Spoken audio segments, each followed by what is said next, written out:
Universal News TV, votre chaîne d'information la plus crédible. Les récentes déclarations d'Emmanuel Macron sur le Cameroun n'ont pas laissé le peuple camerounais indifférent. Les voix s'élèvent de plus en plus au Cameroun pour condamner cette sortie maladroite du président français. Pourquoi le président Macron en veut tant au président Paul Biya? L'analyste politique Patrick Mbala revient sur l'historique des faits qui ont conduit à cette situation. Écoutons maintenant le décryptage de la situation par Patrick Mbala. Écoutons. Nous allons commencer avant de parler de Macron. Nous allons passer comme ça en revue quelques faits d'actualité, tels que les rapatriements des Camerounais en Allemagne. Je vous avais dit, ce que la France fait, ce qui se passe en France avec la base ne peut pas se passer en Allemagne. Ne peut pas se passer en Allemagne. La dernière fois où les brigands de la base ont manifesté ici en Allemagne, ils ont été tout de suite arrêtés et puis depuis ils n'ont plus jamais osé. C'est en France qu'ils font leur spectacle parce que la France, vous avez vu ça aujourd'hui, je vous le dis, la France est de connivence avec la base. La France est de connivence avec la base est de connivence avec les services secrets français. Vous l'avez vu aujourd'hui. Il y a un gilet jaune qui a été expulsé de ce salon-là aujourd'hui. Et pourtant, monsieur, parce qu'il a essayé d'interpeller Macron, il a été expulsé de là. Et pourtant, vous avez vu un membre de la base interpeller Macron. Ça, c'est du cinéma. Ça avait été arrangé. C'est bien arrangé, c'est bien organisé. Souvent, c'est comme ça pendant les campagnes. Voilà, on essaie de fabriquer, de faire une petite mise en scène là pour jouer les surpris et tout. Mais Calibri était à cet endroit-là bien précis. Et voilà, je peux vous prendre simplement un cas. Lors des commémorations de la traite négrière, je crois que c'était en 2000, ça c'était peut-être en 2012 ou en 2013, à l'époque de Sarkozy. Il y a des membres de la brigade anti-négrophobe qui étaient aussi présents à cette commémoration-là en France. Donc, ils se trouvaient très éloignés de Sarkozy. Alors, ils se sont mis à crier « Stop à la négrophobie, stop au racisme ». Et la garde rapprochée de Sarkozy les a planqués au sol. C'était du spectacle, quoi. De bras tordus, bras cassés, menottes, pieds sur le cou, sur la nuque. C'était incroyable, d'une rare violence. Tout simplement parce qu'ils avaient interpellé Sarkozy. Pour dire stop au racisme, vous savez, Sarkozy avait dit je vais nettoyer les Noirs de France au Karcher, je vais nettoyer cette racaille. Et nous savons que aussi les Antillais, parce que c'était cette brigade anti-négrophobe composée des Antillais, elle avait été créée par les Antillais. Et tout de suite, les services secrets français et les services de sécurité français les ont tous neutralisés. Il n'y avait plus personne qui parlait. Tout ce qui était habillé en noir et avait un t-shirt écrit en brigade anti-négrophobe avait été interpellé. Ils étaient au moins une trentaine. Vous imaginez donc? Ils ont tous interpellé. Sarkozy est passé. C'était comme si il y avait une mouche qui était passée, quoi. Il n'y avait pas. Ben, vous voyez donc ce Calibri qui se positionne à cet endroit-là, écrit fort, interpelle. C'est justement parce que ça a été arrangé avant. Ouais. C'est pour ça que je vous dis, ce qui se passe avec la base en France ne peut pas se passer en Allemagne. Parce que l'Allemagne ne tolère pas ce genre de choses. L'Allemagne se veut souvent neutre, même si elle n'est pas tout à fait neutre, dans l'achat des matières premières pillées en Afrique et au Cameroun. Elle n'est pas neutre. Parce que si elle voulait être aussi logique, elle devrait, n'est-ce pas, dire je n'achète pas le cacao, le pétrole qui vient de ces pays. Total a une raffinerie ici en Allemagne. Donc le pétrole qui est pillé, volé au Cameroun, au Gabon, au Congo, est raffiné ici en Allemagne. Donc ils ne vont pas jusqu'au bout de cette logique, de leur logique, soi-disant logique. Donc, mais malgré tout, les Allemands quand même essaient de mettre un peu de la forme, de la manière dans ce qu'ils font par rapport à la France coloniale. Hein.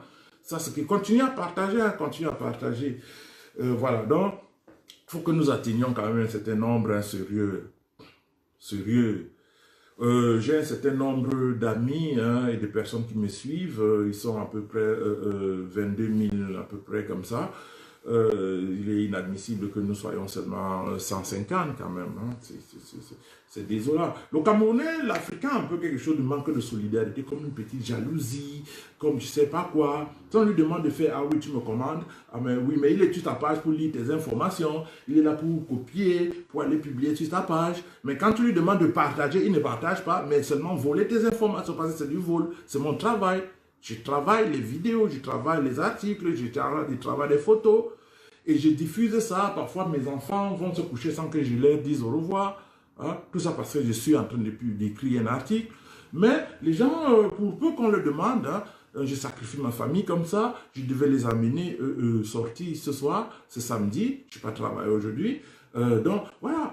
Mais qu'est-ce que les gens font? Il faut encore que c'est moi qui vienne faire encore un certain travail de diffusion hein, partout. C'est quand même incroyable. C'est incroyable. Vous me demandez un peu trop quand même. Vous me demandez un peu trop. Parce que depuis Boko Haram, que je communique sur le Cameroun, depuis la crise anglophone, depuis les élections et les après-élections,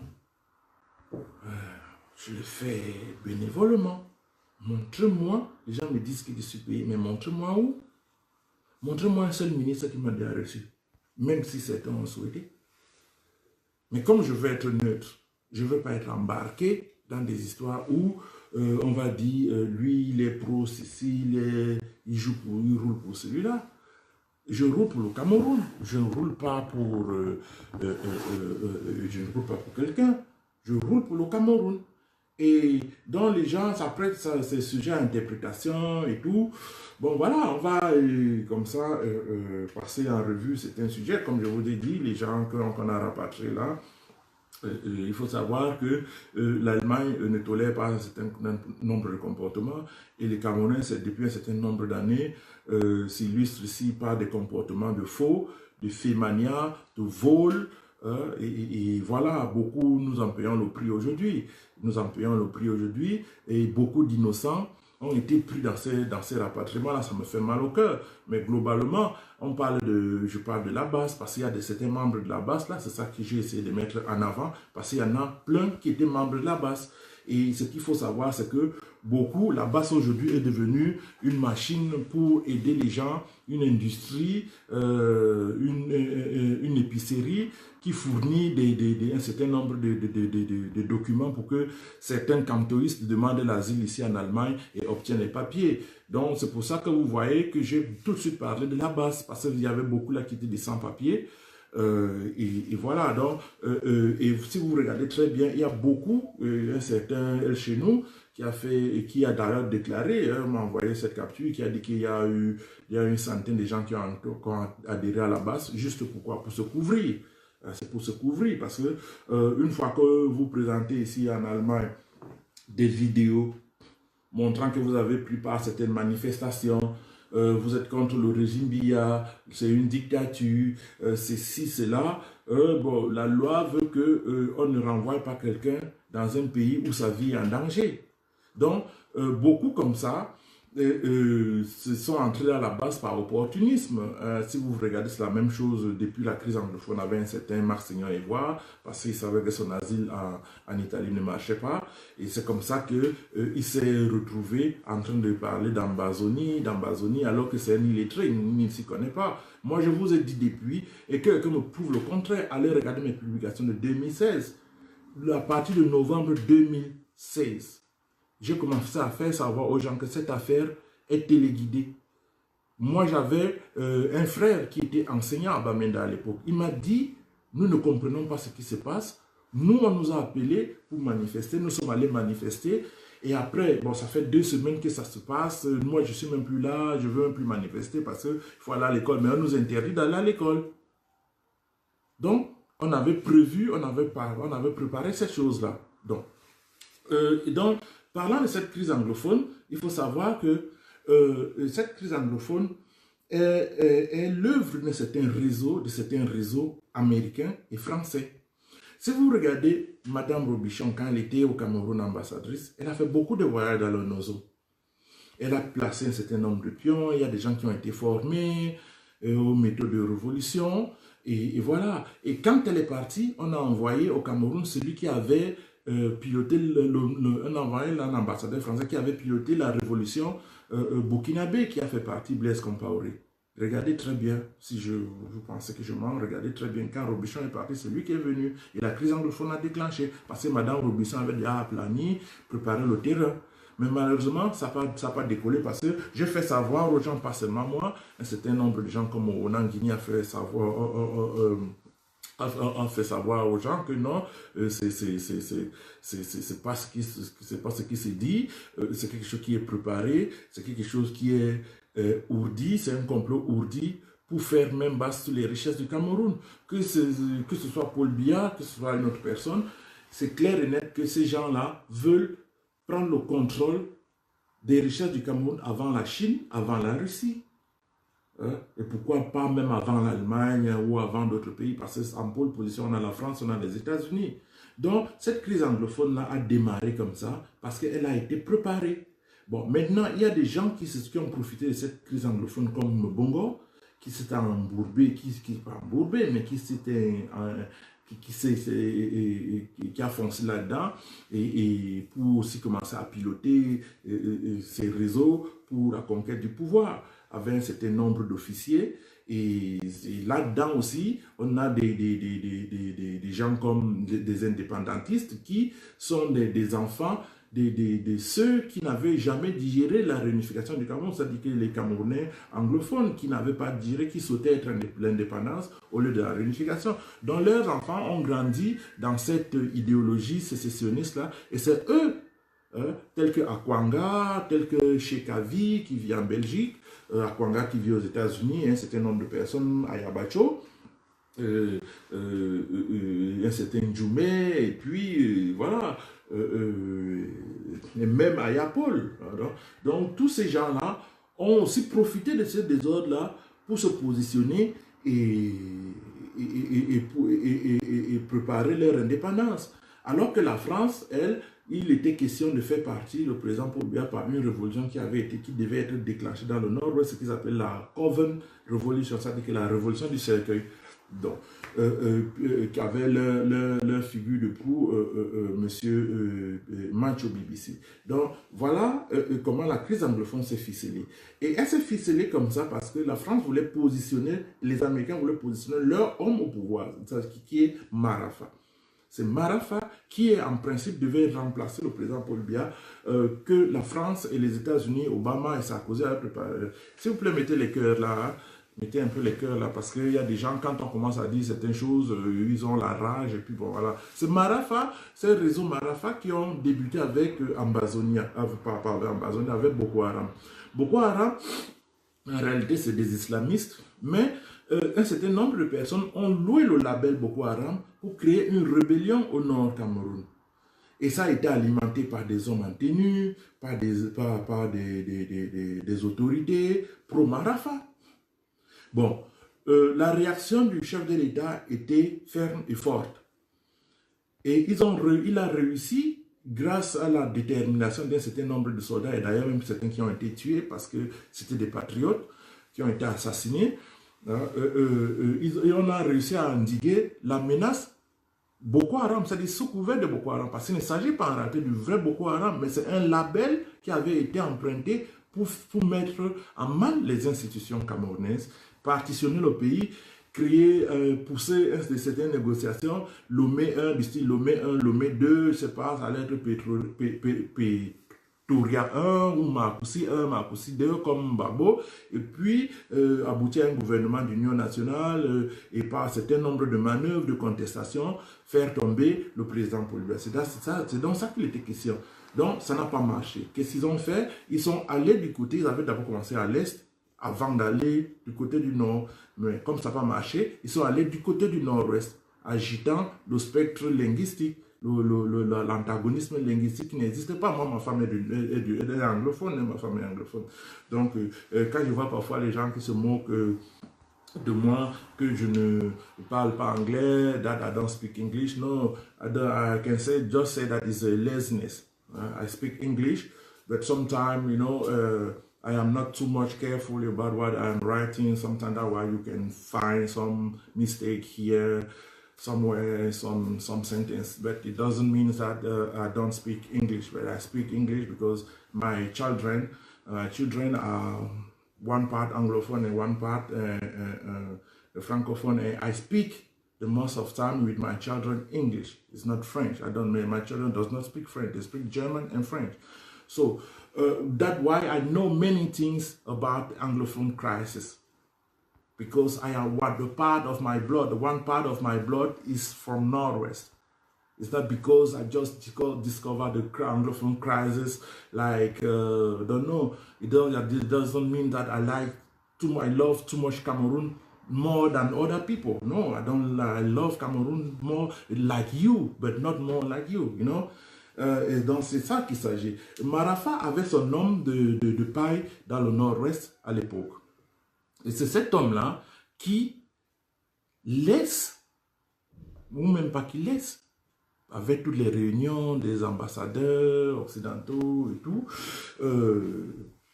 on lance ce mouvement de la Covent Revolution, la révolution du siècle, qui devait normalement embraser tout le Cameroun partant du nord-ouest, sud-ouest, Douala, Yaoundé. Mais elle s'est arrêtée au sud-ouest parce que le problème avait été mal posé. Beaucoup de francophones, même qui souhaitaient, c'est leur droit au départ du pôle se sont sentis exclus une fois qu'on a commencé à dire oui anglophones. C'est-à-dire les francophones, vous voyez, quand ils parlent anglais tout de suite, vous voyez le nombre de gens qui suivent là, et ça en va parce que beaucoup ne comprennent pas français. Et anglais, je veux dire autant que moi, c'est un peu ça, pourtant c'est le drame, mais pourtant ils sont dans un pays bilingue. Donc il faut vraiment vous efforcer parce que l'anglais c'est la langue du futur. Donc, voilà donc comment les réseaux Marafa actionnent la crise anglophone. Mais ils perdent le contrôle de ça parce que les gens comme Mbongo entrent là-dedans pour leurs intérêts aussi de conquête du pouvoir. Il faut savoir que c'est Mbongo qui jette Marafa en prison pour avoir la place nette pour lui seul. Et c'est comme ça aussi que les indépendantistes aussi essaient de tirer les épingles du jeu, allant voir les États-Unis, les Nations Unies, les Anglais, comme quoi ils sont marginalisés. Et pourtant, les routes qu'on trouve au nord-ouest, au sud-ouest, sont les troupes à Yaoundé. L'élite prédatrice du nord-ouest, je ne veux pas les citer, on les connaît. On les connaît. Même Kawala qui parle là, qui aboie aujourd'hui, le père de Kawala a été colonel dans l'armée. Elle a profité, ils ont profité énormément. Vous savez ce que certains hommes en tenue vérifont. Kawala, son père était colonel, il a profité de ce qu'on peut appeler le régime depuis le temps à Aïdjo. Hein, Madame Kawala, nous savons que vous aimez bien renifler, hein? Je ne veux pas être grossier, mais vous aimez plus renifler les gens du même sexe que vous. Ça veut dire ce que ça veut dire. On connaît les réseaux homosexualistes qui se couvrent et qui se drapent derrière vous avec Madame Alice Combe, qui est marafiste aussi. Marafa lui-même qui faisait partie des grands réseaux homosexuels. Hein? Et je peux vous citer comme, je peux vous dire par exemple que Boris Berthold était la copine de Marafa. Dites-le lui, demandez-le lui. Il voulait mourir quand on avait interpellé Marafa. Il a failli se suicider. Il travaillait à l'époque au quotidien le jour. Hein, monsieur Boris Berthold? Vous savez bien de ce que je parle. Avec votre ami qui aboie beaucoup la RFI aussi. Hein? Je ne veux pas dire son nom. Mais vous le connaissez. C'était des copines de Marafa. Il avait beaucoup, il les écrasait. Donc les Kawala, les Aliscom, c'est les mêmes gens, c'est le même réseau marafiste. Parce que c'est eux que la France voulait imposer. On a quand même Macron, il y a le mariage homosexuel qui a été légalisé en France. On le souhaitait aussi au Cameroun. On voulait faire du Cameroun le point de départ de l'influence homosexualiste en Afrique centrale et en Afrique noire. Parce que les gens n'en veulent pas. Mais on voulait faire de ça et Marafa avait donné un certain nombre de gages. Donc ce que vous voyez là avec les sorties de Marafa, il a écrit une lettre cette semaine, c'est tout simplement parce que son champion, celui qu'on avait, son homme de paille, leur homme de paille qu'ils avaient poussé devant Kamto n'a pas réussi. Parce qu'il était question pour que Kamto le fasse sortir une fois l'insurrection populaire réussie. Ben, ça n'a pas réussi. Donc Marafa aujourd'hui est obligé de reprendre les choses en main parce que Kamto, lui, n'est plus aussi chaud pour aller en prison. Parce que Kamto sait que s'il met ses pieds au Cameroun, il y a des procès qui l'attendent. Même 9 mois de prison, c'est pas évident. Hein. Donc voilà, il n'est plus très très chaud d'aller en prison. Et voilà, Maraf a obligé maintenant de revenir. Depuis 2 ans, il n'avait pas écrit de lettres parce qu'il ne voulait pas brouiller la campagne de Camto. Il espérait que cela réussirait et grâce à certains réseaux américains qui le soutiennent, français aussi qui le soutiennent, la droite française en plus. Donc voilà, ce que parce que tout ça est lié, voilà, tout ça est lié. Et donc, Marafa, c'était l'homme de la France. Et il faut savoir que en 2011, en réalité, le président Paul Biya devait partir en 2011. Parce que la France lui avait demandé de partir en 2011. Vous voyez, ça dit que c'est la France qui décide qui doit être président chez nous. Regardez très bien la déclaration de Macron. Il trahit beaucoup de choses. Je crois que beaucoup de ses amis français ne sont pas du tout contents. Parce que c'est immature. Tous ces réseaux souterrains, toute cette France-Afrique, et se voulait toujours souterrain la France-Afrique de Jacques Foccart, de Sarkozy, de Jacques Chirac.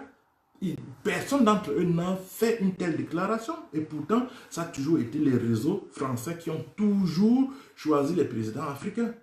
Bon, il s'avère qu'en 2011, le président de la République refuse de partir de cette façon-là. Parce que pour lui, c'était un manque de respect. Parce qu'on avait déjà donné tous les pouvoirs et l'aval à Marafa. On avait demandé au président de nommer Marafa au ministère de l'administration territoriale afin qu'il puisse, n'est-ce pas, déjà apprendre le maniement du pouvoir, structurer les choses, organiser les choses. Donc, il a organisé les choses, il a mis en place son réseau. Bon. Malheureusement pour lui, le président de la République, et c'était une bonne chose, il est le dit, a refusé de partir. Est-ce que vous savez, par exemple, comme je vous dis, c'est-à-dire que vous savez, la France, l'Occident n'a aucun respect pour l'homme noir. En 2011, pendant la campagne de 2011, Marafa était encore dehors. Son ami Bolloré, à qui il a donné, parce que c'est Marafa, contre la conquête du pouvoir, pour la conquête du pouvoir, donne, parce qu'il avait déjà tous les pouvoirs. On avait demandé, en quelque sorte, au chef de l'État, le président Paul Biya, d'être un simple spectateur. C'est Marafa qui pilotait les privatisations. C'est Marafa qui donne la Camraille à Bolloré. Marafa de Camto. C'est Marafa qui donne les palmeraies de Penja. Et c'est pour ça que c'est une très bonne chose pour... c'est quand même une vengeance hein, contre l'histoire et contre ce qu'il a vécu. Et Paul Henri, c'est Marafa qui met Paul Henri en prison. Et pourtant, c'était son complice. Pourquoi? Parce que Paul Henri a osé demander à Bolloré de verser les impôts dans sa commune, de payer des impôts. Et c'est ce qui arrive aujourd'hui au président Paul Biya, parce que le président Paul Biya demande à la société des brasseries du Cameroun de payer les 10 milliards. Parce que les brasseries du Cameroun ont connu un redressement fiscal. Et ils n'acceptent pas ça. Donc il faut tout faire pour faire tomber le président Paul Biya, sans oublier le port de Kribi, le port de Douala et de Kribi, où je vais en revenir. Donc, voilà comment Marafa a bradé un certain nombre de nos richesses. La Camraille, le train des écarts. C'est Marafa, l'homme de Camto, qui a financé Camto et qui soutient Camto. Et dont les réseaux soutiennent Camto. Vous avez vu le drapeau de Camto, vert, rouge, jaune, et puis bleu, blanc, rouge. Ça veut dire ce que ça veut dire. C'est-à-dire, c'est le quitus que la France, les soutiens français, lui ont donné. Parce qu'ils l'ont exfiltré. Camto est sorti du Cameroun d'une façon bizarre. Dans la nuit, par un vol Bruxelles Airways, à 20h, de façon clandestine, avec certains soutiens, alors qu'il était censé ne pas sortir et appeler au boycott sur place. Mais certains réseaux de services occidentaux l'ont fait sortir, l'ont exfiltré et il s'est retrouvé aux États-Unis et il est actuellement en France où il rencontre un certain nombre de personnes, où il y a certaines promesses qui sont faites au niveau des signatures de certains contrats, des marchés, le retour de Bolloré au port de Douala, au terminal à conteneur du port de Douala. Quand je vous le dis, vous pensez que c'est des blagues. Vous avez vu, référez-vous à cette déclaration de Macron est historique et fera date pour les 100 prochaines années. Un président africain, un président français ne l'a jamais fait, mais il l'a fait. Donc, je continue toujours avec Marafa, il a bradé la Camraille. Je crois que Bolloré avait acheté la Camraille, c'est pas 1 euro symbolique. 1 euro symbolique. Et il se concentrait simplement sur le fret, sur le transport des marchandises. Le transport des passagers n'existe pas, est inexistant. Parce que pour lui, ça ne rapporte pas comme le transport des marchandises. Et je vais revenir sur un détail sur ce transport de marchandises-là, de 2011. Donc, camarades bradés par Marafa, les plantations de Penja chez Paul et Kingé, bradées par Marafa, le port autonome, le terminal à conteneurs du port autonome de Douala, lui aussi bradé par Marafa, et puis un certain nombre, plein de petites choses en autre, quoi.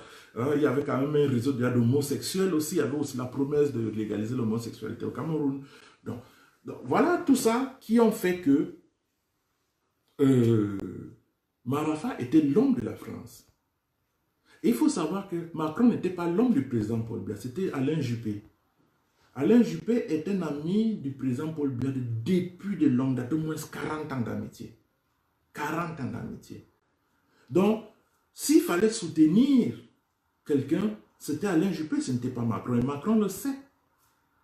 Et quand Alain Juppé est tombé au niveau des primaires, bon, la porte était ouverte pour Macron. Et le président de la République n'avait que ses yeux pour pleurer. Parce que son ami n'est pas passé. N'est pas passé. Donc, tout ce que vous voyez aujourd'hui, Macron est arrivé, il a demandé au président Paul Biya, il y a 2 ans, tu vas quand? Lui qui? En tant que qui? Il n'a qu'à gérer ses gilets jaunes d'abord. C'est la France qui décide qui doit être président au Cameroun.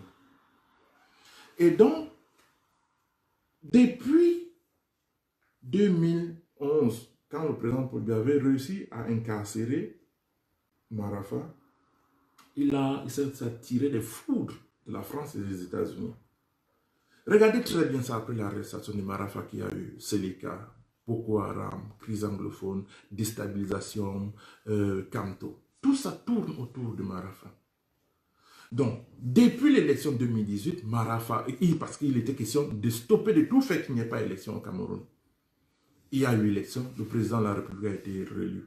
Ils ont cherché à organiser, avec l'aide de l'Union européenne, la France, c'est un réseau français, ce n'est pas tous les Français, bien sûr. Juppé, Alain Juppé ne peut jamais être, par exemple, là-dedans, parce que c'est un ami personnel du chef de l'État. Ça dit que ça n'a rien à voir avec les affaires d'État, c'est des amis, tout le monde a des amis. Donc, ils se sont dit, il faut qu'on finance, il faut qu'on soutienne une insurrection. C'est ainsi que, comme ça n'a pas marché sur le plan national, ils ont maintenu la pression sur le plan international avec la base qui est financée et soutenue par les services secrets français qui savent où le président se trouve, quand il va atterrir. La base a des informations stratégiques. Hein? La base a des informations. Je vous ai toujours dit que la base est financée par la France. Les gens pensent que je raconte des histoires. Je ne veux pas tout dévoiler. Je ne veux pas tout vous dire de A à Z. Mais la base est financée. Alors, donc ça veut dire aujourd'hui que vous, comme vous comprenez avec la déclaration de Macron, qu'on veut remplacer ce dont on prétend combattre par autre chose. C'est-à-dire qu'on veut remplacer une fenêtre par une porte. Parce que le président Paul Biya a refusé de renouveler les accords néocoloniaux. Le président Paul Biya a retiré le port de Bolloré, le terminal à conteneurs à Bolloré.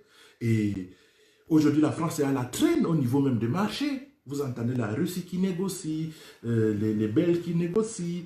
Et vous savez, les stades, il n'y a aucun stade que la France construit au Cameroun. C'est des milliards que la France paie. Hein? Nous avons le droit de donner à qui nous voulons, mais la France ne le veut pas. La France a financé, grâce à l'initiative PDE, le pont sur le Vouri. Ce pont sur le Vouri a été surfacturé d'abord, 1. 2, et c'est-à-dire que les ressources ont été pillées toujours par les entreprises françaises. Je peux par exemple prendre un cas.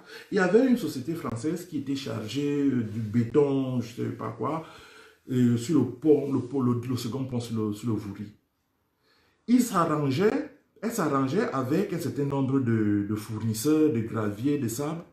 Tu livres un camion de sable, on note 3. Et d'ailleurs que le camion de sable même à moitié plein. Ce que je vous dis là est une réalité. Le deuxième pont sur le Vouri nous a coûté la peau des fesses. Et pourtant, c'était dans le plan du désendettement du Cameroun. Mais à quoi a servi toutes ces années de remboursement des dettes et toute cette initiative PPTE où on s'est serré les ceintures?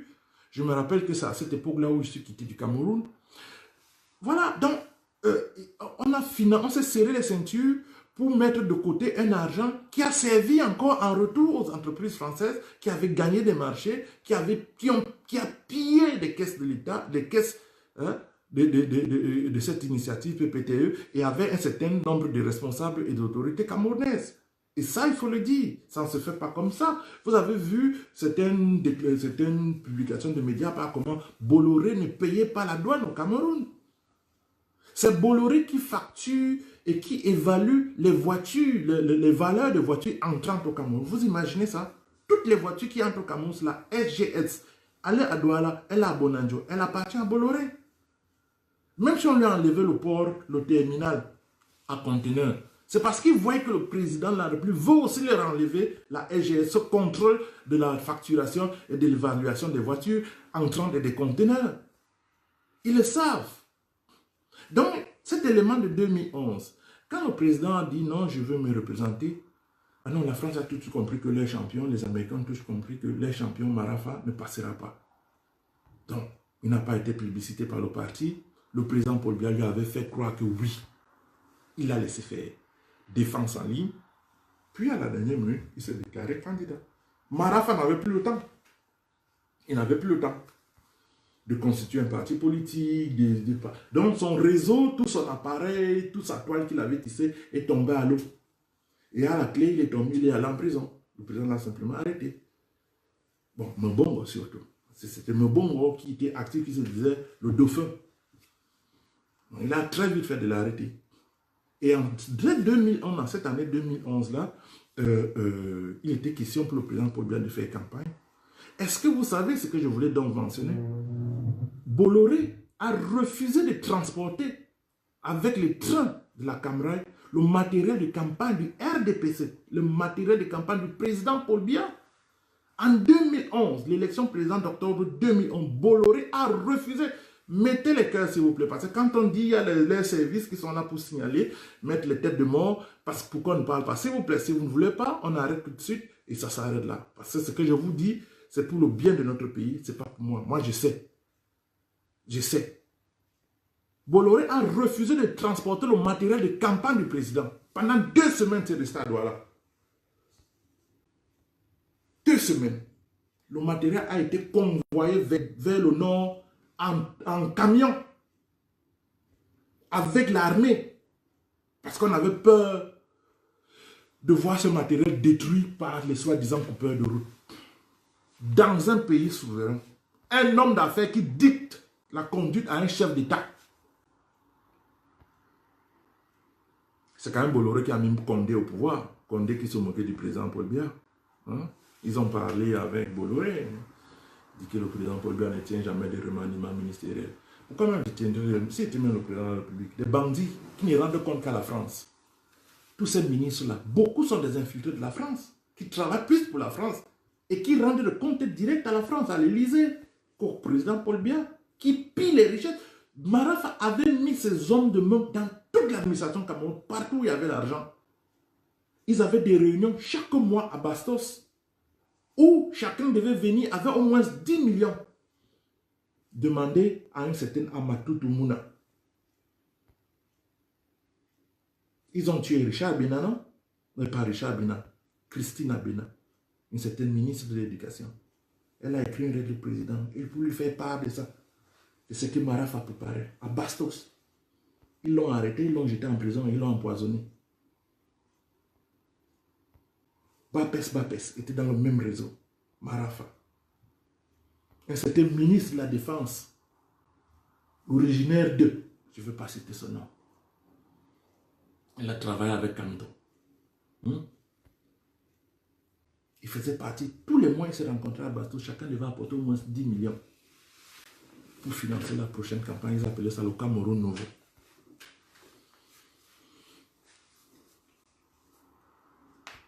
Marafa, c'est que la déclaration de Marafa aujourd'hui, ce soir, c'est pour porter main forte à Kamto et à Marafa.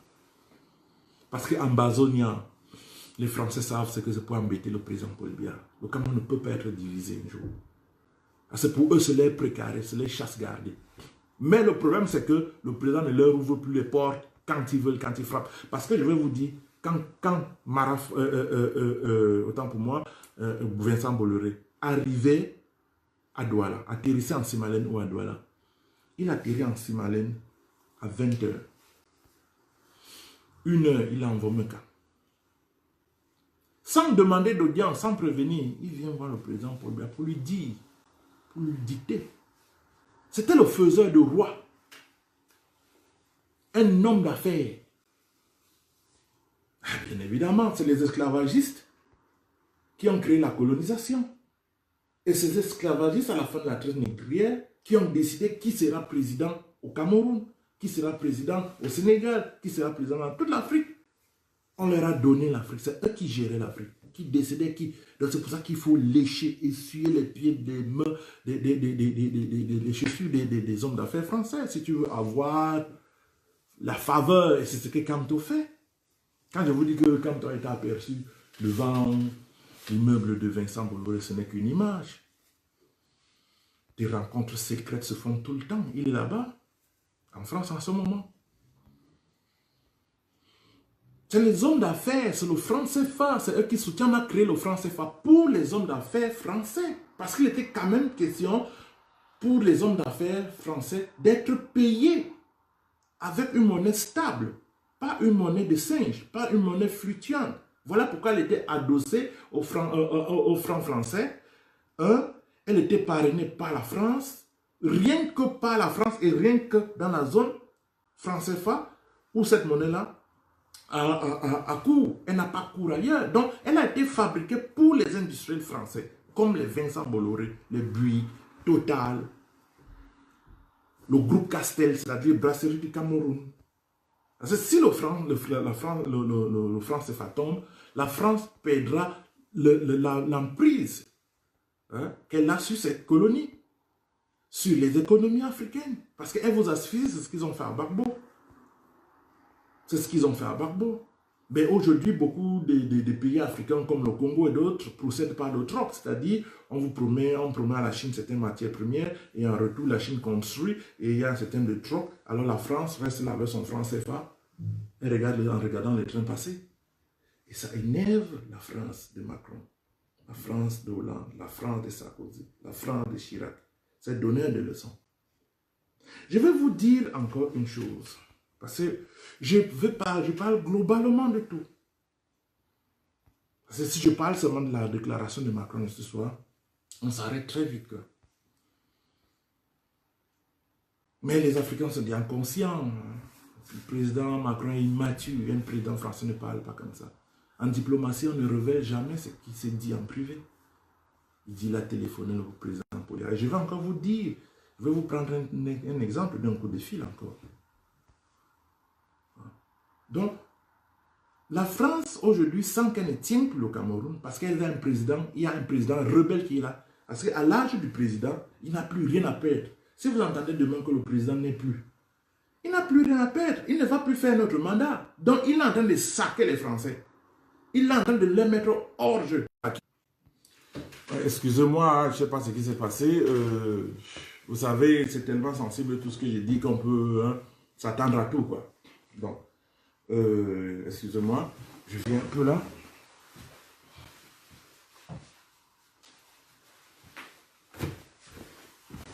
Vous avez bien vu que ça se coupait là tout à l'heure, hein? Ça se coupait tout à l'heure. Merci pour ceux qui sont restés, merci pour votre indulgence, merci pour votre patience. Donc, la France aujourd'hui, sans qu'elle ne contrôle plus grand-chose. Pourquoi? Parce que le président Paul Biya ne sera plus candidat en 2025. Vu son âge, vu sa durée au pouvoir, il ne sera plus. Alors, il est en train de purger la France. Il est en train de mettre la France hors d'état de nuit d'un certain nombre, dans un certain ensemble de choses. Vous savez, il y avait des accords néocoloniaux qui devaient être renouvelés le 31 décembre. Ils n'ont pas été renouvelés. Et je vais vous dire une chose. Quand on parle de brasserie du Cameroun, aussi, et parlant de brasserie du Cameroun, les brasseurs du Cameroun ne payaient presque pas les impôts au Cameroun. Et pourtant, ils se font des bénéfices incroyables. Et les bracelets du Cameroun ont connu un redressement fiscal il y a de cela 2 mois. Et tous leurs complices du JICAM se sont mis. C'est-à-dire que le premier ennemi de l'homme africain, c'est d'abord l'homme africain. Les responsables du JICAM s'étaient intolés, ils se sont mis à crier à la trahison. Pourquoi? C'est ce qui était arrivé au maire de Penja, Eric Kingé. Parce qu'il a osé demander à la France de payer les impôts. La France, ça se coupe de temps en temps, hein, excusez. Donc, ce que Macron dit, c'est pour remettre dans les circuits Marafa en réalité. Je vais vous parler, je vous ai dit, je vais vous parler de cette question de coup de fil. En réalité, le président de la République veut retirer le port de Kribi, le port de Douala, autant pour moi, le terminal à conteneurs du port de Douala à Bolloré. Depuis janvier, sa décision était irréversible. Alors, Bolloré a tout fait. Il a actionné tous les réseaux, l'Élysée. Alors, c'est comme ça que Macron envoie le Drian au Cameroun demander le retour de Bolloré et l'arrêt de la cession du port, l'arrêt de la cession du terminal à conteneurs du port de Douala au Suisse Tilt. Il arrive au Cameroun en jet, financé par Bolloré, et il arrive, on demande au chef de l'État de revenir sur sa décision. Bon, il y a les législatives, il y a un certain nombre de choses. Puis la France a demandé à libérer Camto, ce n'était pas la première fois, on le savait, le Drian le disait, situation préoccupante, ça veut dire ce que ça veut dire en diplomatie. Mais Macron, avec son immaturité, est venu révéler ce qui se disait en coulisses. Mais je vais vous faire part de quelque chose qui s'est vu, hein, une théâtralisation des événements qui sont vus comme ça en public. Partagez, hein, vous pouvez continuer à partager, ce n'est pas un souci, vu que de temps en temps nous sommes coupés. Donc, quand le Drian arrive, en septembre, octobre, il demande au président de la République de revenir sur la décision. Sinon, mettez les cœurs s'il vous plaît, il y a beaucoup encore de têtes de mort là. Mettez les cœurs, ce n'est pas quand même trop demandé. Nous travaillons en collaboration. C'est un travail d'information et de diffusion. Aidez-moi à vous aider. Aidez-moi à vous apporter une certaine vérité. Donc mettez les cœurs, c'est des petits clics dessus. Ça en fait pas mal aux doigts. Hein? Je ne peux pas le faire moi-même parce que je ne peux pas cliquer ma vidéo moi-même. Parce que le moi est haïssable. Hein? Mais Mara Fakid revient donc aux affaires qui est remis encore en course aujourd'hui parce que Maurice Kamto a été laminé, il a été mis hors d'état de nuire, il a été essoufflé, émoussé, il n'a pas été suivi par le peuple, sa révolution n'a pas marché et aujourd'hui, il n'y a que la base qui reste. Et Maurice Kamto n'est plus très choupoil en prison. Donc on refait sortir Marafa le tiroir, il commence avec les lettres. Macron déclare si, comme cette déclaration de ce soir. Donc je vais vous parler, je continue avec le port, le terminal à conteneurs de Douala. Donc le Drian demande au chef de l'État, vous devez revenir sur votre décision, avec tout ce que ça comporte. Avant même son départ du Cameroun, tout de suite, le directeur du cabinet, le secrétariat général de la présidence, sort un communiqué suspendant la procédure de passation de la gestion du port du terminal à conteneurs de Douala au Suisse Tilt. Vous avez ce communiqué là, vous pouvez le retrouver, il est même sur ma page. Mais le président, pour lui, Bolloré devait partir. Camrail, plus de 100 morts, ça n'est trop. Les trains déraillent tous les jours, les rails ne sont pas entretenus, c'est le transport des marchandises qui est mis en pole position, qui est favorisé contre le transport des personnes, Et pourtant, on sait très bien que l'axe lourd, c'est pour ça c'est que l'axe lourd là n'a pas assez, n'est plus à même, n'est-ce pas, de transporter autant de personnes comme le train. On voit ce que le Sénégal avait Macky Sall. Et essayez de mettre les cœurs là. Vous voyez les têtes de mort, vous êtes en direct, vous regardez ces têtes de mort, mais vous laissez faire. Parce qu'ils savent ce que je dis. Ils savent ce que je dis. Je vais aller jusqu'au bout, mes chers amis. Hein. Je vais aller jusqu'au bout. Jusqu'au bout, je vais aller. Mais aidez-moi avec les cœurs. Parce que je ne peux pas moi-même mettre encore les cœurs. Ça n'existe même pas sur ma vidéo encore, sur mon direct. Donc, c'est ainsi que, quand le Drian le fait, il somme, je peux même dire, les autorités camerounaises. Et ils pondent un communiqué suspendant immédiatement la passation du port aux Suisses. Exactement comme ce que Macron a déclaré là, qu'il a appelé M. Biya, machin et tout. Oui, c'est des injonctions souvent. C'est pas facile pour nos chefs d'État africains. C'est pas facile, je vous le dis. Il y a certains chefs d'État africains dont les enfants ont été enlevés. Les enfants des Yadema ont été enlevés à une époque parce qu'il avait essayé de... Alors que celui qui avait été placé par la France, après avoir fait tomber Olympio qui avait combattu le franc CFA, et Olympio, lui qui avait été évincé à cause du franc CFA, quand Yassib Yadema arrive au bout d'un certain nombre d'années, il dit non, franchement, mon frère Olympio, je l'ai fait tomber, mais il avait raison. Donc il veut revenir sur le franc CFA. On a enlevé les enfants de Yadema. Je vous le dis. Quand les gens parlent des enfants du président, oui, Brenda, qu'est-ce qui vous dit qu'ils n'ont pas pu? Ces gens-là sont impitoyables, ils sont sans pitié. Je dis, les enfants de Yadema ont été enlevés parce qu'ils voulaient quitter le franc CFA. Voilà comment la France fonctionne. Donc le président Paul Biya a dit, ok, on a signé le communiqué, le secrétaire général Ngongo a signé.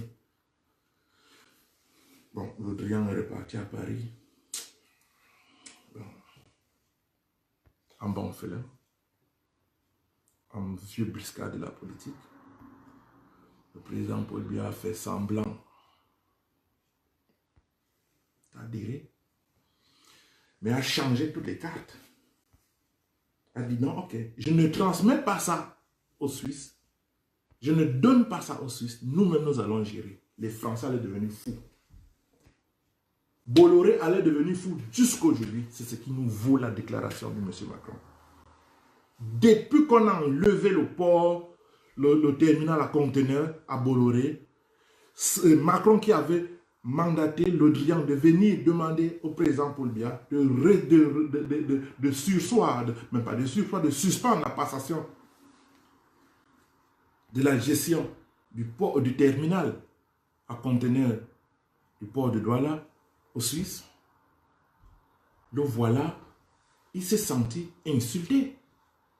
Parce que c'est lui qui demande à son ministre de venir demander au président de la République de revenir sur sa décision. Et le président l'a fait science tenante. Vous imaginez, vous voyez comment ces gens-là ne nous respectent pas? Non, écrivez. Non, je veux voir la situation, je vais étudier comment arrêter la procédure. Non, non, arrêtez-la tout de suite. La fusée sur la tempe, j'avais écrit ça sur ma page. Mais le président les connaît. C'est pour ça que j'ai toujours soutenu le président Paul Biya. Je vous l'ai dit, je ne suis pas du RDPC. Mais le président Paul Biya, avec son âge, avec son expérience, sait pousser les pions. Mieux que quiconque. En Afrique centrale, il est connu, même en Afrique tout entière. Il est connu. Il est sollicité pour certaines crises. Hein? Le président Paul Biya s'est dit, si je veux même avoir la paix, en réalité, beaucoup d'armes, beaucoup de conteneurs, c'était passé par d'armes, passé par le port de Douala. On ne sait pas où ça passait. On ne sait pas où ça se trouve. Aujourd'hui, on a trouvé plusieurs conteneurs. On a trouvé un conteneur en Bouddha sur la route de Bafoussam, de Bamenda, Bouddha. On a trouvé un conteneur dans les Palmeraie, de la Socapal. Il y a d'autres qu'on ne sait pas où se trouvent jusqu'à aujourd'hui. Afrique Média avait fait mention de certaines choses. Et ça passait par le port contrôlé, par le terminal contrôlé, à conteneur contrôlé par Bolloré. Donc, le président de la République s'est dit, si je veux assurer la stabilité de ce pays, il faut que je contrôle ce port, que je sache ce qui entre. Et on a tout fait, parce que c'était une vache à lait. Je dis, les bénéfices le chiffre d'affaires réalisé par les gestionnaires camerounais seulement au mois de janvier est l'équivalent de ce que M. Bolloré versait en un an en l'État camerounais, vous imaginez. Donc nous avons encore 11 mois de bénéfices soutenant le monsieur-là. De grâce. Laissons toutes ces affaires de division, de s'il a duré au pouvoir. Il n'a plus rien à gagner. Le président Paul Biya n'a plus rien à gagner. Il n'a qu'un héritage à laisser. Et donc à faire cet héritage-là. Quand on n'est pas un homme neuf, quand c'est l'homme de Marafa, c'est les hommes de Atangana Bebara, c'est le même réseau homosexualiste. C'est le même réseau. On vous le dit tous les jours. Je vous le dis tous les jours. On dit, ah oui, il est haineux. C'est parce que je vous répète la même vérité. Parce que vous ne voulez pas entendre. Hein? Quand lui-même a déclaré qu'il va revoir la situation de Marafa, s'il est jamais par accident élu, s'il parvenait par un cataclysme, il ne sait pas par lequel, au pouvoir, il a dit qu'il reverrait la situation de Marafa et le libérerait à Tanganambara aussi. Je sais pas, regardez les vidéos de campagne de 2018, vous verrez ça, c'est pas moi qui invente. Donc, quand on n'est pas un homme neuf, quand on veut brader nos richesses, que le président Paul Biya jusqu'ici a refusé de brader, parce qu'il faut quand même reconnaître que dans les 500 minéraux qui constituent le sous-sol camerounais, moi-même dans mon village, au Bessa, il y a des richesses là-bas. Partout, du nord au sud, de l'est à l'ouest, le Cameroun est truffé de richesses. Toutes les richesses qu'on trouve dans ce bas monde, sur cette terre, on trouve une parcelle de cette richesse, de ces richesses au Cameroun. Mes chers amis, retenez bien cette vidéo-ci. Vous me le direz. Vous qui vous amusez là parce que c'est des combats partisans, c'est Kamto. Il ne s'agit pas de Kamto. Kamto, demain, on va le remplacer, on va mettre une autre personne. Il aura déjà signé comme il est en train de le faire, hein, là en ce moment. C'est un contrat qui vont le lier et quand il va arriver là-bas, il n'y aura rien, comme les Ivoiriens pleurent aujourd'hui. Le taux de chômage en Côte d'Ivoire est exponentiel. Alors qu'on se disait que oui, avec Gbagbo, oui, avec Ouattara, technocrate du FMI, tout allait aller sur les roulettes. Pourquoi est-ce qu'on a aujourd'hui un taux de chômage aussi important qu'au Cameroun où, dit-on, c'est la dictature et là-bas c'est la démocratie? Si Ouattara était un homme libre, si Ouattara était un démocrate, pourquoi il empêche Charles Blé Goudé de rentrer? Parce que c'est les réseaux de Madame Ouattara, les réseaux israéliens qui tiennent la CPI. Regardez les couleurs de la CPI. C'est les couleurs d'Israël. Moi, j'étais à la CPI. J'étais à la prison de la CPI. J'étais dans le tribunal aussi de la CPI. Pourquoi ils empêchent Gbagbo de rentrer? Parce qu'ils savent. Pourquoi ils empêchent celui-là, on l'appelle qui? Même si je ne le porte pas à cœur, mais c'est la démocratie. Laisse-le. C'est un Burkinabé. On le sait, qui a eu la nationalité ivoirienne. Pourquoi il empêche Soro de rentrer? Parce qu'il sait. Et voilà le démocrate. Où on prend l'exemple, n'est-ce pas, pour fustiger le Cameroun. Et comme quoi, et c'est le complice de Kamto. Le complice de Kamto, le complice de Christophe Fomonion, vous avez vu. Quand je vous disais, Kamto a rencontré Christophe Fomonion, ils sont complices. On me disait, oh, la chasse à l'homme, oh, le haineux. Kamto a rencontré Christophe Fomonion au Maroc, où on lui a remis de l'argent. Il était question de financer sa campagne et de... Quand je vous le disais, regardez bien mes photos, mes vidéos, je vous le dis depuis, Christophe Fomonion, l'homme de George Soros, finance, soutient Kamto. Vous avez vu les photos aux États-Unis? Je ne dis pas tout, je n'écris pas tout, et je ne peux pas écrire, parce que il y a des choses, le Cameroun est trop fragile, il ne faut pas chercher à trop bousculer les choses, à faire des révélations que telles, si, ça. Est-ce que vous savez même qu'au Conseil constitutionnel, Bolloré avait des gens au Conseil constitutionnel pendant le débat sur le contentieux électoral de l'élection présidentielle de 2018. Je ne vais pas citer ce nom, mais ils se connaissent. Ils ont prêté main forte à Kamto. Au Conseil constitutionnel, le trouble des autres que vous avez vu à la dernière minute là, Quand ils ont senti que l'affaire n'a pas pris, ils ont organisé le désordre. Les Foguet, tout ça, les Ndoki, et plein d'autres qui étaient dans le Conseil constitutionnel, membres du Conseil constitutionnel. Donc, le chef de l'État a refusé, a fait croire à Le Drian et à Macron que, ok, oui, Bolloré revient sur le port. Malheureusement, quand il a tourné le dos, un mois plus tard, la procédure plutôt de récupération de nationalisation du port a été enclenchée. Et le Cameroun a repris le contrôle du port. Et vous venez, vous voyez les bénéfices. Le port de Douala était une vache à lait pour la France, de Bolloré et pour Sarkozy. Donc, vous savez, Monsieur Bolloré finance les hommes politiques français. Hein? Il les tient. Il les dicte leur loi. Allez me faire ci, allez me faire ça. Vous avez vu Sarkozy, on est Sarkozy. Les premières vacances de Sarkozy, c'était dans le yacht de Bolloré, avec son avion privé de Bolloré. Condé, Alpha Condé a été soutenu par Bolloré. Ouattara a soutenu par Bolloré. Ils sont pleins. Même le président de la République, à une époque, quand il attendait un certain nombre de faveurs,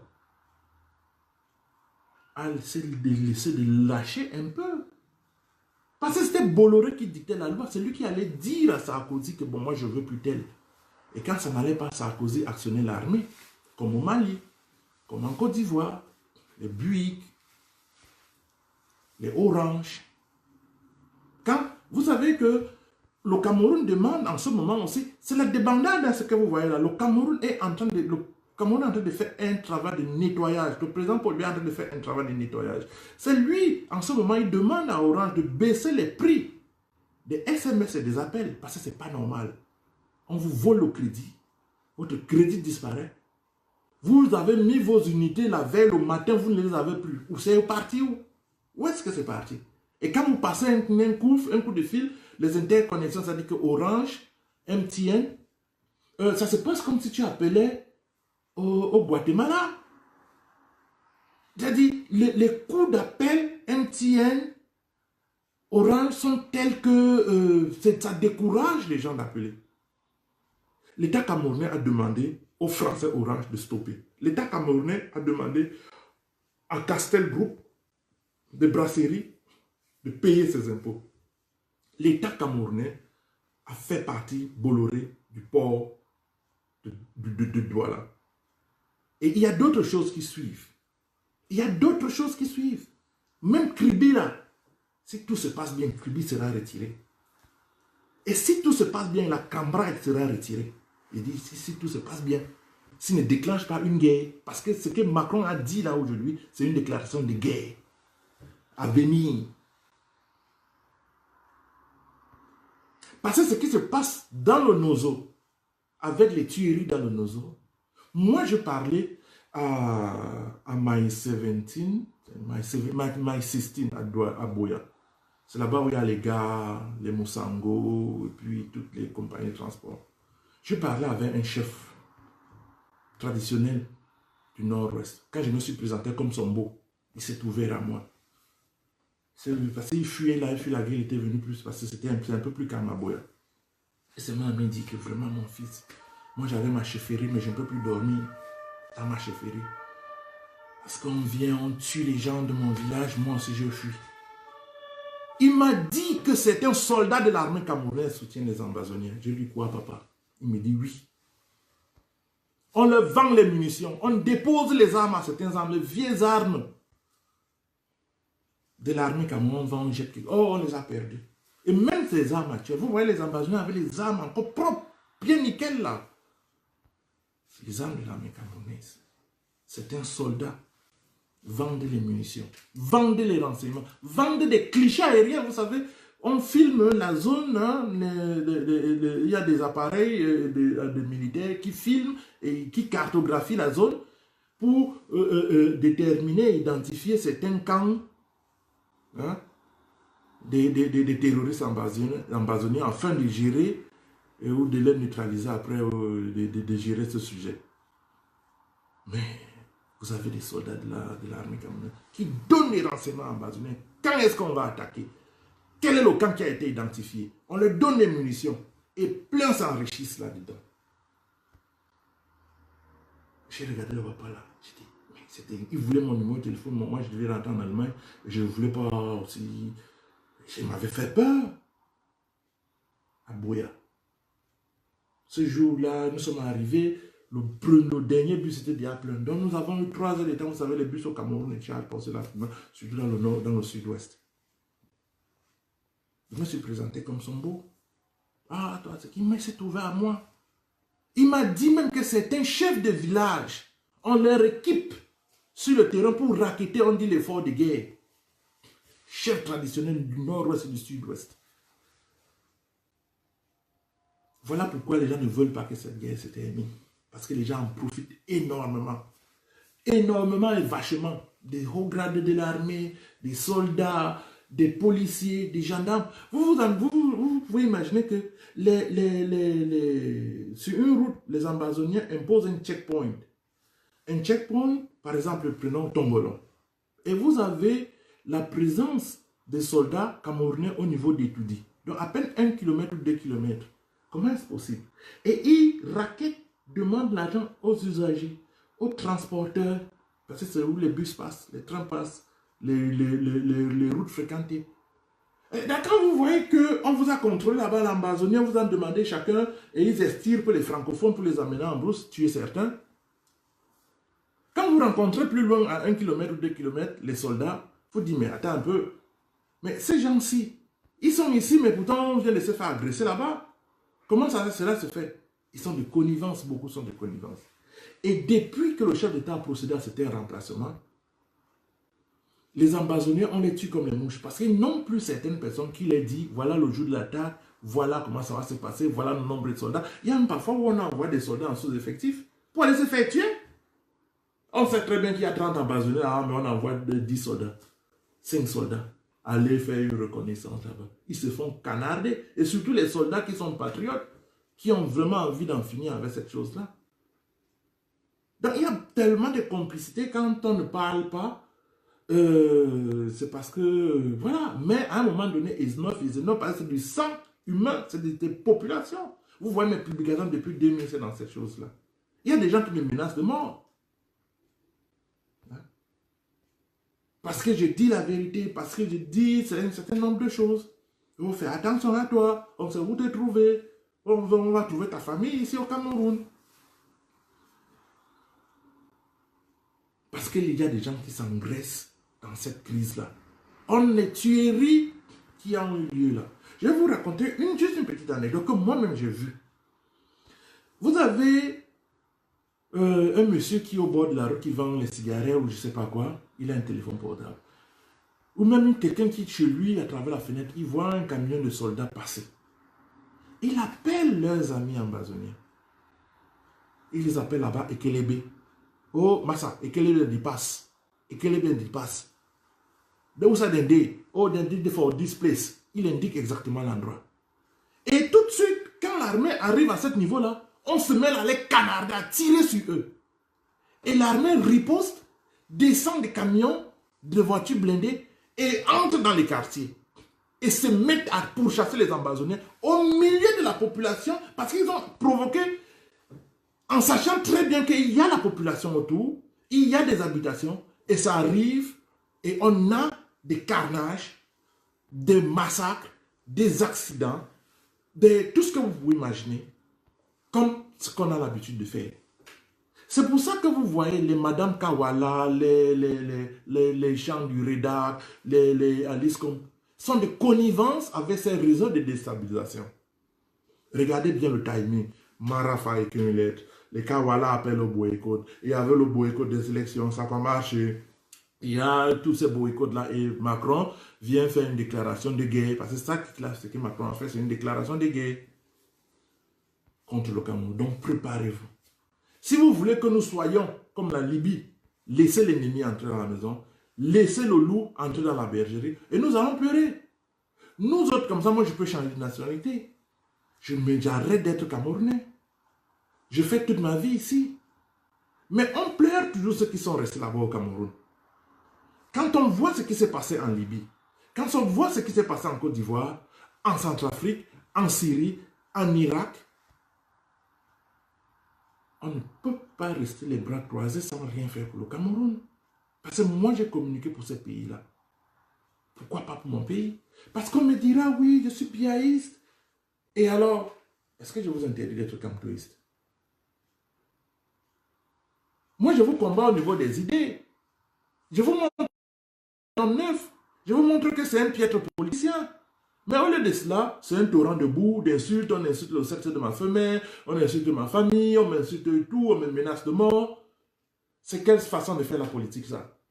Barbarie. Ça, c'est l'idéologie de Macky Sall.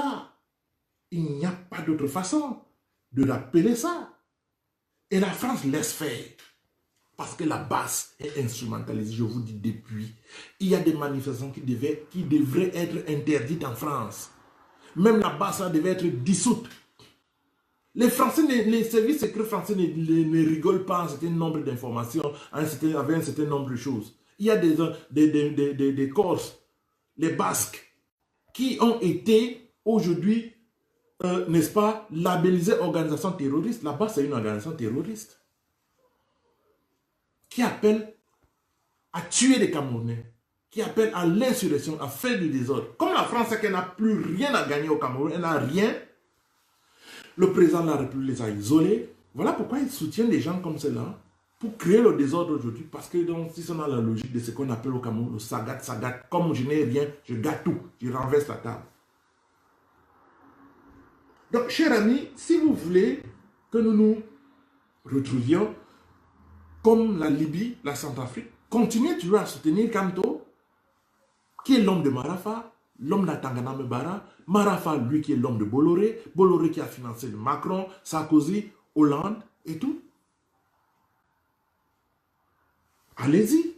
Ça n'a rien à voir avec Bamileke, ça n'a rien à voir avec Bassa, ça n'a rien à voir avec Betty. Si vous êtes dans cette logique-là, c'est quand même incroyable.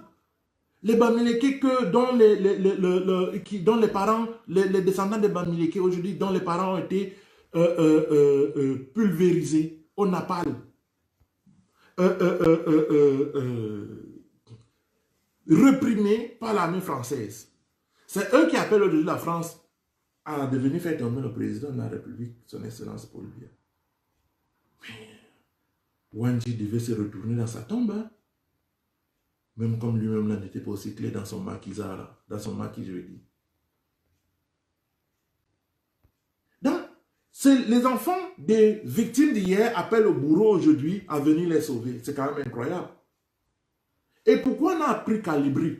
Les services de renseignement prennent Calibri parce que si se sont dit que si on prenait par exemple un Martignan Ivoire ou bien Camerounais, il peut avoir des représailles au niveau du Cameroun. Donc on prend un Malien. Parce qu'en réalité, Calibri est de père malien.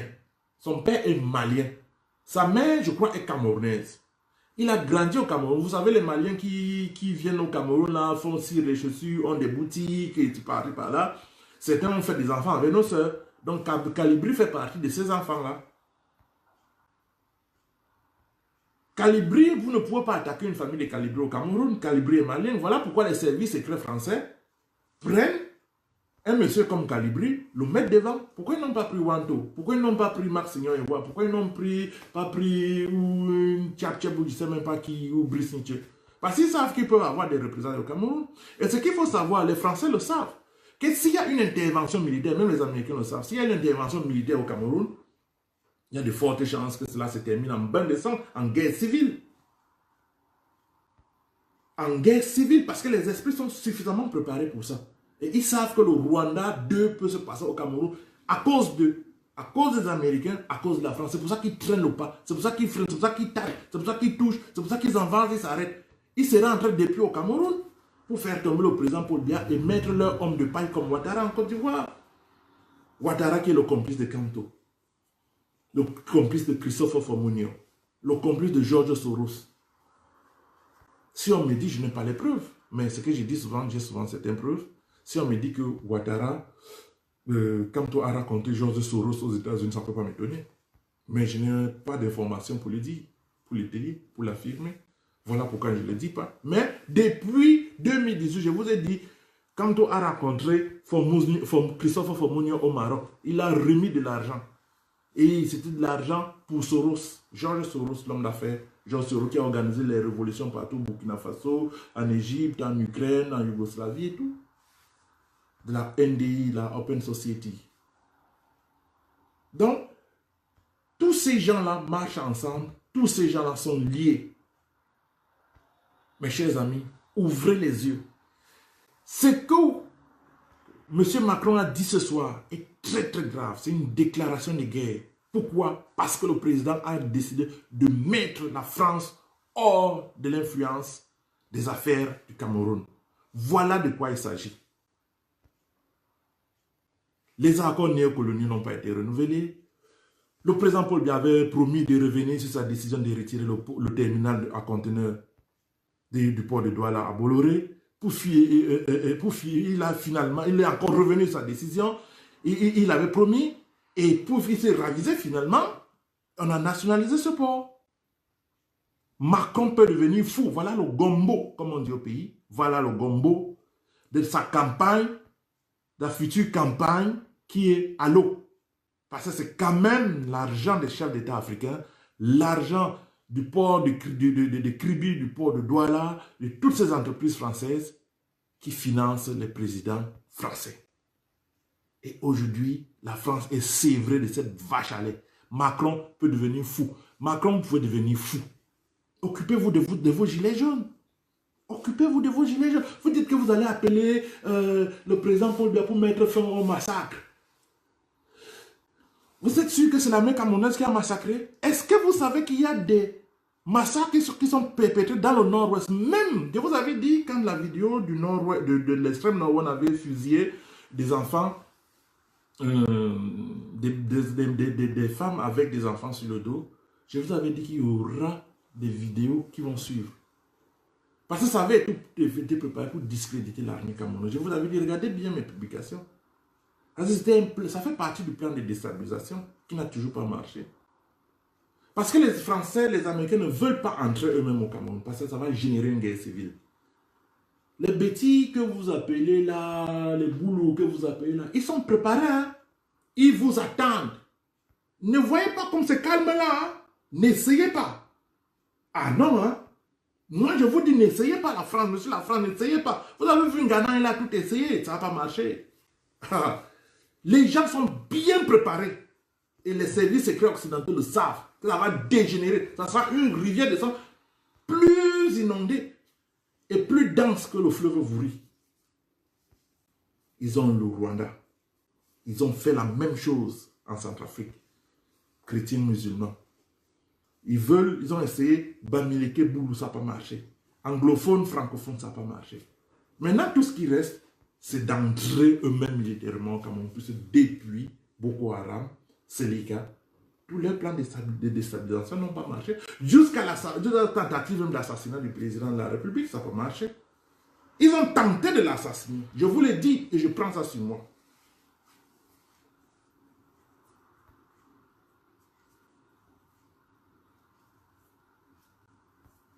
Quand on vous dit certaines choses, vous pensez que c'est des blagues. Je vous parlais de la crise anglophone. Il n'y avait même pas un seul coup de feu en 2016. Que des puissances occidentales sont derrière ces choses-là, personne ne me croyait.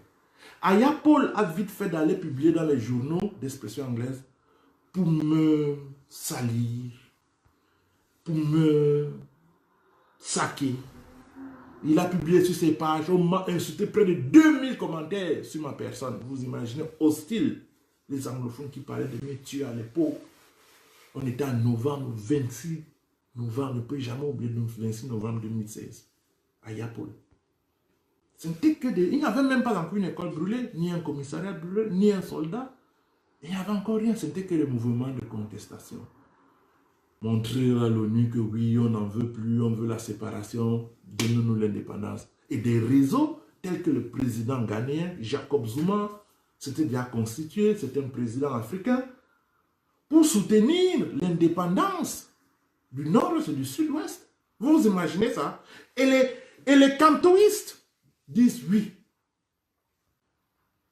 Vous avez vu, ils ont tendu la main à Phil Marshall. Ils ont tendu la main plusieurs fois à Amazonia. Mais le problème, c'est que les Amazoniens ne leur font pas confiance. Donc, conclusion, leur main tendue n'a pas trouvé écho. Voilà pourquoi aujourd'hui, l'alliance, ce qu'on peut appeler l'alliance anglo-bamileke, n'a pas eu lieu. Et pour le bonheur et pour le bien de l'unité nationale. Parce qu'ils voulaient cette jonction-là pour mettre à mal notre République, notre sécurité, notre stabilité, pour leurs intérêts personnels. Et comme je vous l'ai toujours dit, nos frères bamileke sont ceux qui ont plus profité des 37 ans du président Paul Biya au pouvoir. Marché public, non-paiement des impôts, non-paiement des droits de la douane, trafic, on vous diminue les sacs de riz de 50 kilos, ça devient 40 kilos. Ça ne faut pas parler. Si tu le dis, tu es tribaliste. Et c'est ces gens, ce type de personnes qui veulent nous donner les leçons. Les trafics que Madame Kamto organisait avec des hommes de payeurs, on payait quand elle était au MIRES pour arriver ici en Allemagne. Même Hilaire Kamga, pourquoi Hilaire Kamga ne peut plus aller aux États-Unis? Oh, on vous dit, oh, j'ai été menacé dans le cadre des activités politiques, de l'offre orange, patati patata. Tu vas aux États-Unis, il y a beaucoup qui ont eu des papiers comme ça. Quand les Américains se sont rendus compte de ça, Hilaire Kamga ne peut pas mettre ses pieds aux États-Unis. Un grand frère, il est, prouvez-moi le contraire. Madame Alice comme, oh, c'est les homosexuels. Oh, voilà le certificat. Et parfois, ici en Occident, on leur demande, bon, comme vous êtes homosexuel, enfermez-vous ici avec un homosexuel à vous tester. Beaucoup ont fui. Ils n'ont jamais été homosexuels. Quand on a ou la glycérine quelque part, excusez-moi. Les gars ont dit que non, le plantain là, c'est trop dur, quoi.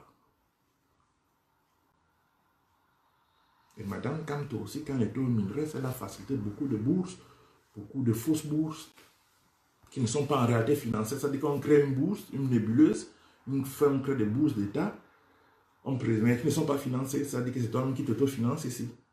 Mais l'État est derrière garant. Et beaucoup de nos frères de l'Ouest sont entrés ici en Allemagne par ces canaux-là. Si tu le dis, tu es tribaliste. Et c'est eux qui veulent nous donner les leçons. Je parle de toutes les affaires fictives. Ils m'ont inventé un nom dans la liste. Il y a combien de patrons balades sur Facebook? Au moins 80. On a trouvé qu'il n'y a que moi, fonctionnaire fictif. Sérieux. Sérieux. Ah, vraiment. Tout ça pour museler quelqu'un. Fonctionnaire fictif. Et puis quoi encore? Les 6 mots. Je vous rappelle que la solde du Cameroun était contrôlée par les Bamileke. Il y avait il y a Madame Dachwa, les Simo, les Lebou, tous les Bamileke. C'est-à-dire qu'ils avaient le Sénadi où on fait les bons des caisses et où on ordonne les dépenses, c'est-à-dire que le ministère des Finances, la direction, c'est les Bamileke qui contrôlaient ça. Quand un ministre arrive, nouvellement nommé, dépose sur la table du ministre 100 millions. Monsieur le ministre, ça c'est pour vos costumes et votre garde-robe. 100 millions. Quel est le ministre qui pouvait enlever le bout? Entre-temps, il y a les bouteilles de champagne qui suivent. Quand il y a une fête, quand il y a un anniversaire, il y a des contributions. 10 millions, 15 millions, il y a deuil, 20 millions. Le bout qui pouvait, il était indéboulonnable. Et c'est toujours nos frères Bamileke qui vont chercher la France aujourd'hui pour venir faire tomber notre pays. Mais ça va mal se terminer. Je vous l'ai dit. Et ils le savent. Les services secrets occidentaux le savent. C'est pour ça qu'ils n'avancent pas. Et vous poussez, après ils regardent. Parce qu'ils ont peur d'un Rwanda. Je vous l'ai dit. Faites très très attention. Donc, c'est ce que je voulais vous dire ce soir. Que la déclaration de Macron obéit à un certain nombre de choses. Le président de la République a décidé de réduire l'influence de la France dans l'économie camerounaise et dans la politique camerounaise, dans les choix des hommes politiques camerounaises, dans les nominations de certains ministres. Voilà ce qui nous vaut le foudre de la France. Ce soir, dans le passé, depuis un certain temps, depuis 2011, date à laquelle leur homme de paille, M. Marafa, devait prendre le pouvoir pour nous imposer, brader, comme il avait bradé la Camraille, le terminal à conteneurs du port de Douala, le port de Kribi. Avant que le port de Kribi ne soit construit, il était écrit dans certaines clauses subsidiaires. Dans tout le théâtre qu'on disait, appel d'offres et tout, c'était du théâtre. Et ils ont mis cette même clause subsidiaire dans le port, dans le contrat avec le port, dans le port de Douala. Disant que si Bolloré doit être écarté, il a besoin d'un sursis, d'un délai de 4 ans pour se préparer à partir. En attendant, pendant ces 4 ans-là, on déboulonne le chef d'État en présence et Bolloré continue, parce que c'était quand même un bail amphithéotique 90 ans. Il n'a que fait 15 ans. Parce que un État est souverain et a le droit, même si c'est un bail amphithéotique, a le pouvoir de retirer une concession à une société étrangère. Donc voilà. Aujourd'hui, la France est aux abois. Macron est aux abois parce que le président de la République, qui lui a fait croire que le port autonome, le terminal à conteneurs allait, n'est-ce pas, être retourné à Bolloré, puisqu'il était déjà parti. Juridiquement, Bolloré n'était plus là. Il lui a fait croire que oui, j'accepte. Et oui, bien sûr, il a appelé à libérer Camto, comme plusieurs personnes d'ailleurs. Bon, le drame, c'est qu'il dit que non, pas de rencontre à Lyon. Lyon même où le président a été piégé. À Paris où le président a été piégé. Par tous ces services secrets français qui n'ont jamais réagi quand la base attaquait les hôtels, les lieux de résidence du président de la République. Tout ça, les services secrets français le savent et laissent faire. Ils sont de connivence avec la base. Vous le savez aujourd'hui, la base est soutenue par la France, la base est soutenue par les services secrets français, renseignés par les Français, la justice française. C'est pour ça qu'il n'y a jamais eu de condamnation, sachez-le, dès aujourd'hui. Et Macron l'a juste confirmé, ce que je vous le dis, ce que je vous dis depuis un certain nombre de temps. Vous avez ça aujourd'hui en Mondovision et il n'y aura plus de doute. Donc, sur ce, je vais vous dire au revoir. Je crois avoir parcouru tous les sujets dont je souhaitais, les brasseries du Cameroun, un certain nombre de choses, certaines imbrications, certains réseaux, certaines connivences. Hein. J'allais oublier. Macron, monsieur Macron, vous qui vous dites démocrate, il semblerait, et on le sait, que un homme de main de monsieur Mbongo avait été arrêté en France, hein, avait plus de 700 000 euros, 700 millions d'euros, en train de vouloir acheter un appartement à Paris.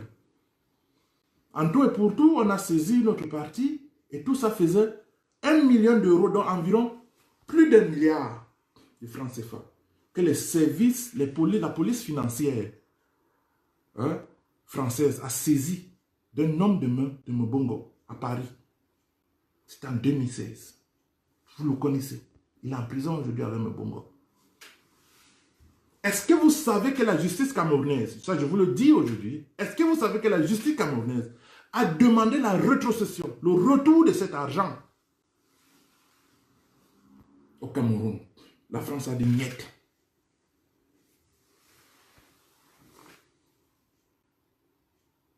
France, pays des droits de l'homme, donneuse de leçons de démocratie au reste du monde, de la planète.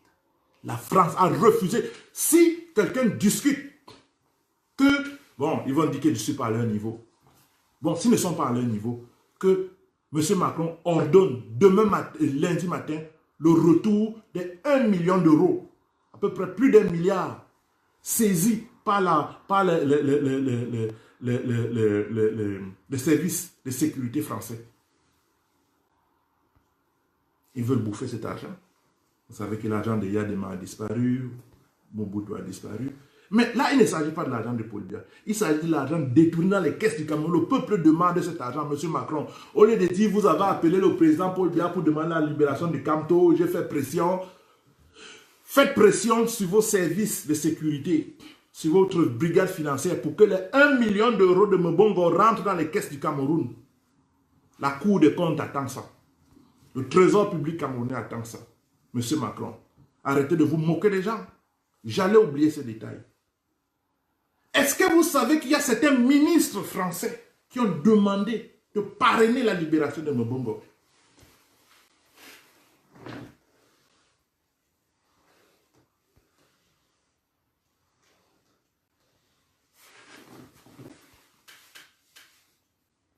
Français.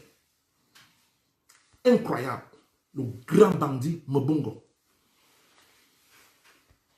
Qui a détourné au moins 400, un marché de 4, c'est-à-dire l'État Cameroun a commandé 400 milliards d'armes dans la guerre contre Boko Haram. 400 milliards. Mbongo a fait 2 livraisons. C'est-à-dire que 800 milliards. Une pour lui et une pour l'État du Cameroun, avec des armes approximatives, même en plus. Non, chers amis, voilà, on va dire la faute à Paul Biya.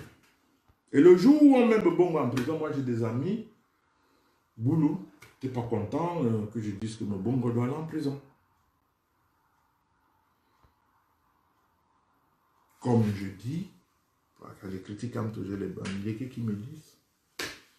Quand moi je critique mon frère Dumbam, qui était un grand bandit, qui était à l'agent de régulation de l'électricité là, qui a fait semblant de démissionner, un grand bandit, et parmi les gens qui ont saboté l'électrification au Cameroun, un frère du village.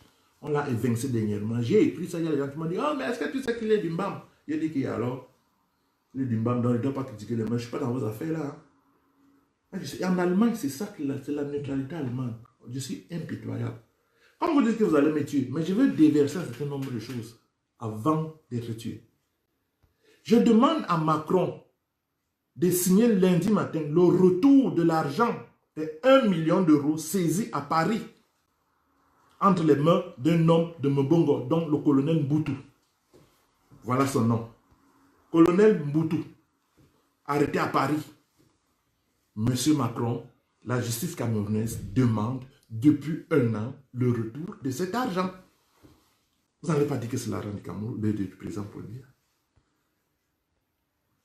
Les Camerounais n'ont pas d'eau. Vous critiquez. Les Camerounais n'ont pas d'électricité. Vous critiquez. Les Camerounais souffrent. Aidez les Camerounais, monsieur Macron, en demandant à votre justice de retourner cet argent-là entre les mains du peuple camerounais, dans les caisses du trésor public. C'est ce que moi je voulais vous demander. En définitive, ce soir, j'allais oublier cet élément. Merci pour vous. Merci pour tous ceux qui étaient là. Vous étiez nombreux ce soir. Je n'ai pas souvent l'habitude de faire les directs. Merci vraiment à tous ceux qui ont pu partager cette humilité. C'est pas que je vous commande. On fait un travail, on doit collaborer. Donc je vous remercie. Je remercie M. Ndom, le grand insulteur qui m'insulte tout le temps, celui de la basse. Et voilà, je remercie tous ceux qui sont là, qui ont été patients et qui ont laissé les occupations pour me suivre. Merci, merci.